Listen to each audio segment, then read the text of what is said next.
in front of a screen raises risks by 71%. And with headlines like that, it's perhaps no wonder many of us are acutely aware of just how much time we spend logged onto social media platforms and how hard we find it to log off again. Well, I probably check my social media today probably about minimum 50 times. 30 maybe. I've been on it all day really. It's the first thing I do when I wake up in the morning. It becomes a bit of a drug. You think I need to check it, and then I'll just check it one more time. Like a lot of people, I'm a little bit addicted to it. Facebook, I'm almost addicted. I have to delete that sometimes. I think it's addictive without you knowing it's addictive. Definitely. Well, the people we spoke to definitely felt sucked in. But is it really that bad for you? Or, as these headlines claim, actually good for your health? Clinical psychologist Dr. Anna Colton is an expert in how social interactions can affect our well-being. Tell me what you think about all these headlines then. Headlines are quite complicated and quite mixed, but they lack some of the subtlety and some of the nuance that they could get if they explored further in detail when people use their social media, how old people are, what sites they browse, how much of their day they spend browsing, and the time of day that they browse. So that's what we're going to do, with the help of 3 generations from one family who all have very different relationships with social media. There's Facebook fan Nadine, her daughter Penny, who uses it for work and her social life, and 15-year-old Hannah, who's never known a time without social media. They've agreed to let us track their social media use so Anna can analyse it and see if it's having a positive effect on their lives or a negative one. I'm looking for signs of good social life, connectedness, joy, and general discovery. But if I see something that indicates unhealthy use, then I'm going to point it out and hopefully work with them to promote healthier use of social media. And if there's one age group that the reports associate with unhealthy social media use, it's Hannah's. While some reports claim social media encourages bullying and can be bad for teenage mental health, others claim that's only the case if their posts are seeking attention. And it seems Hannah is making a concerted effort to avoid doing that. How do you feel about the number of likes and things? Is that important to you? It used to be, but I just couldn't really be bothered about what people think if you don't get enough likes. Was there a phase where that was an issue? Yeah. And if I wasn't happy, I would delete it. So you would delete posts if it didn't get enough likes because you was embarrassed by the amount of likes it had? Yes. Really? But you say you've grown through that now? Yeah, I have. I don't do that anymore. I don't feel as worried about my posts. I just post what I like to post, and whether people like it or not, I don't care. It's a mature attitude, but Hannah also admits that she's taken down photos she's not happy with, which Anna says shows that the 15-year-old is sometimes still very sensitive to the opinion of others online. And it's perhaps no wonder. A survey of 14 to 24-year-olds recently revealed that 4 out of 5 of the leading social media sites increase feelings of inadequacy and anxiety. But the true test of Hannah's reliance on social media will come later, when we reveal how often she checks her feeds. And we'll be keeping an eye on her mum Penny's usage too. She uses it during the day for her business, but after work she spends a lot of time on Facebook.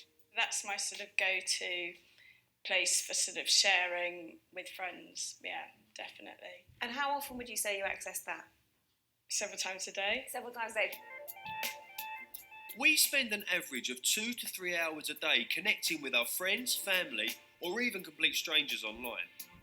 And because Penny's phone is set to alert her when someone responds to one of her tweets or Facebook posts, it's difficult for her to stay away. So is it quite hard for you then to keep the focus going if you're constantly getting a ping or a buzz? Yes, it or is. a flash up on the screen? Yeah, I should really be doing homework with the children, for example. It's difficult, but I just think everyone's human. They're drawn to the most exciting thing going on in the room, really. But switching off from social media can be hard. Various studies claim that adults check their phones anything between 85 and 150 times every day. And for Penny and many others, that even includes in the bedroom.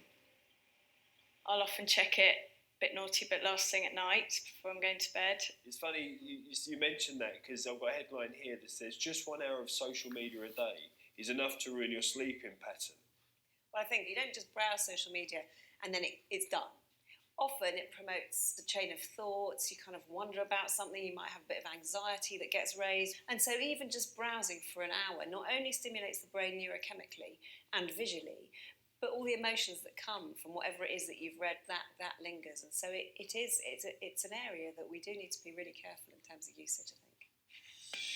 So for Penny, when she logs on may be as important as how long for. But that's not something Penny's mum, Nadine, has to worry about. She doesn't use her phone in bed, but she is a huge fan of social media. I took a look at your Facebook. I saw some really gorgeous old photos of you. And you'd got some really great comments as well and some likes. Is that why you posted them? No, not really. I mean, just posted them because just thought it'd be a bit of fun and just a bit different. You completely go against the grain of a study here that says too much social media increases loneliness and envy. And that's the opposite to how you see it. Yeah, I think it actually enhances it. And I think particularly for, my generation and other generations, older generations, it would help keep in touch with people. In fact, growing numbers of older people are following in their grandchildren's footsteps and turning to social media to stay connected. And at this computer club in Stockport... Good morning, how are we doing? You ready for a bit of social media? 86-year-old Alan has been getting some training on how to use it to keep in touch with friends and family after his wife passed away last year. It's lonely at night when you're on your own. It keeps me in touch with the family and neighbours and other people. It does make a difference because it opens up, the outside world. Hello, Alan, how are we doing? Alright, okay. And rather than creating health problems, Training Officer Ryan thinks social media can actually help prevent them. You're able to look through all the different photos that There on it, yeah. Loneliness and isolation leads to them developing other illnesses. I think that you could almost kind of use it as a silent killer. As these people are becoming more lonely, they're not getting out as much. That leads to physical illnesses. They then become more isolated. That affects their mental health, and it's kind of a vicious circle, and it snowballs into something much worse. And I think that they can use social media and other digital tools to really tackle loneliness and isolation. With the average over 65-year-old spending around 100 days alone each year, social media can play a vital role in combating loneliness. In fact, almost half of people between 65 and 74 have a social media profile. Back in Surrey, it's clear to Anna that all three generations of the family have a healthy relationship with social media too, with Nadine's being by far the most positive. But just how long have these three women spent on their social media accounts in the 24 hours we were tracking their devices? The results are in. Penny, you have spent 39 minutes of screen time on social media. How does that sound to you? Better, worse? Quite a bit. Quite a bit. And on Thursday night, you did certainly have 7 minutes use at 10 p.m, which, as you mentioned yourself, is kind of quite late. Yeah.